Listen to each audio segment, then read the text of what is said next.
Now it's time for Lefties Losing It. Now, before we get to the latest tomfoolery from Kamala Harris, let's start with a blast from the past. This clip of Trump derangement syndrome perfectly illustrates the concept of instant karma. He lost. No, he didn't. He lost.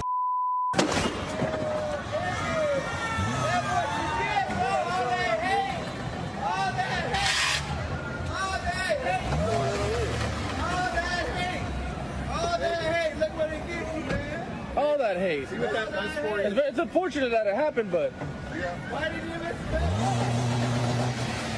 Man, that is. Oh, and now you got the cops here. Oh man. yeah, he spit on the guy. I know. He stepped on it. You know, I was the one paying attention. You know what I mean?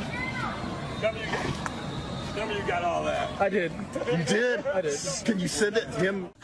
That was terrific fun from a few years ago. And of course, he was wearing a mask alone in the car. He probably still is.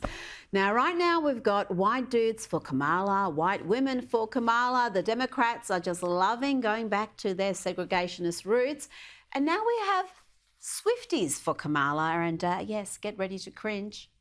Players gonna play, play, play, play, play, play. Haters gonna hate, hate, hate, hate, hate. Baby, I'm just gonna shake, shake, shake, shake, shake.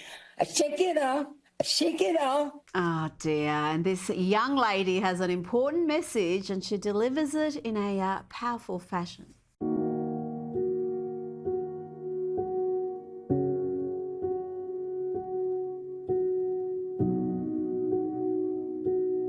Very droll work indeed there. Now to MSNBC, whose Lefty Losing It hosts find new and inventive ways to embarrass themselves. They really are a gift to this segment.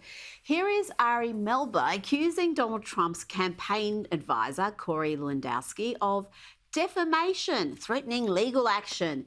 Now, Ari claims he never said the bandage on Trump's ear was a spectacle, you know, the bandage on the ear that was hit with a bullet in an assassination attempt. Ari claims he never said it was a spectacle, except he kind of did. He starts off here claiming Fox News ran a false piece, but they didn't.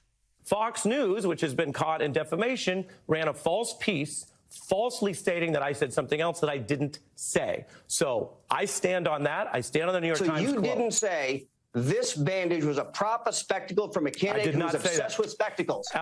That's fair. A placard for delegates to fill in, an image for political mobilization, a spectacle for this candidate who we know is, by his own admission, obsessed with assorted spectacles. These aren't, Mr. Lewandowski, I did not say that. That is a false quote. Right here. And it's clear. What you have is a false quote. What you have is a false quote. And if you, I'm putting you on notice, if you continue to repeat falsely that I said that, you will be potentially in a defamation situation because I didn't say that. But I understand that you're working off the internet, which is a lot of false information. This is what it I says wish you right luck here. with that. And Corey Lewandowski, we gave you time. So you I would appreciate you apologize coming to the on. president for that. Thank you for joining me. Dude, it's all on tape. Fancy threatening defamation action as on live TV when you've said it. Oh, dear me. I know MSNBC viewers are low information nincompoops, but the rest of us have eyes and ears. Now, President Joe Biden managed to tear himself away from the beach for a few hours, and he was asked about the media-created scandal about Donald Trump posing for photos and filming with Gold Star families at Arlington National Cemetery. This was his barely coherent response. What do you think of President Trump's behavior at Arlington Cemetery with the visit to the fallen soldiers? I don't want to answer things. I may tell you what I think. Did you watch your vice president's interview on CNN? He said, I don't want to answer because I might tell you what I think. That's what he said. The nerve of this man. This is the puppet president who has abandoned these Gold Star families who lost their loved ones in his botched withdrawal of Afghanistan. Trump has been there for them since the start. He's the only one who showed up at Arlington National Cemetery to mark the 3-year anniversary of their deaths. And that saw a deranged, orchestrated media attack suggesting he is breaking protocol and politicising Arlington. A media attack involving all the usual suspects from New York Times to Washington Post and, of course, MSNBC, this is as dirty and rotten as lefties losing it gets, folks. The death of some American service members in Afghanistan as part of the evacuation effort there 3 years ago. They're trying to make that a major problem for the Biden-Harris administration in the context of this campaign. But I know a lot of military veterans were very uncomfortable with the idea that Trump was there at all, and that, he even at one point posed for a photograph with family members with a big smile and thumbs up on their face. Now, we should note some of the family members were doing the same, but that's their right. Donald Trump, it's seemingly very strange that he would do the same. And I looked at the same pictures that you're alluding to now and describing at Arlington, taken with the former president. And the thought rolled immediately through my mind, is nothing sacred? Now, it wasn't long before Kamala Harris joined these attacks. She joined the ugly pile-on that in effect was also attacking the Gold Star families. The media and the Democrats don't care who they hurt in their desperate attempts to smear Trump. And that saw these Gold Star families, one after another, come out to defend President Trump, calling out the fake news, the deliberate disinformation that the media is engaging in, and calling out Kamala Harris too for her lies. I got to stop what I'm doing,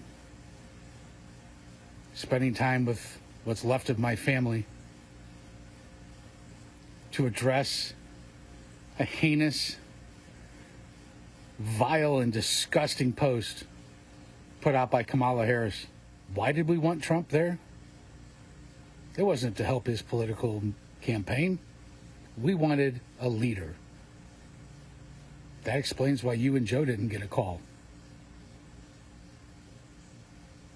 Imagine for a second that your kid is killed, and there's a president of the United States willing to take you under his wing and listen to you. That's what we found in President Trump. Certainly not you, and certainly not Joe Biden. You have 13 families who have been waiting over 3 years